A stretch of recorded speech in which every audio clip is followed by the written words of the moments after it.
You may have vacationed at the lake, but have you ever stayed on a houseboat? A Grand Rapids developer is looking to put tiny homes on barges and put them in the Kalamazoo River for guests to stay on. New at 6, News 8's Whitney Burney tells us a little more about the project and the reasons neighbors say it's the wrong idea. This small stretch of land here on the Kalamazoo River is where that developer is planning to put in those 4 houseboats. But right across the street, neighbors are already pushing back against this project.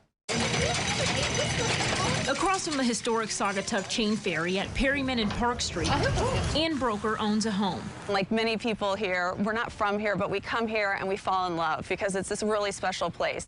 By next summer, she could have new neighbors. A Grand Rapids developer is planning to put 4 houseboats on the Kalamazoo River to use like hotels. The tiny homes are currently being housed at a local marina. There have been custom barges that have been actually made so that the tiny homes can sit on top of them.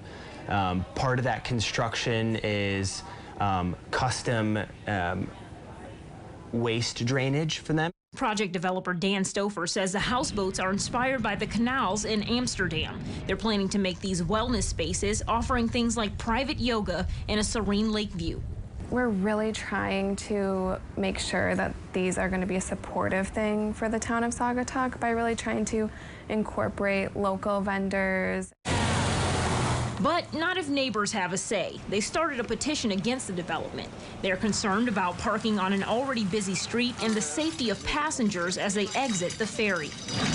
A lot of concerns about safety are what we've heard first and foremost, and then of course the concerns about how they just don't fit in with the character of this area.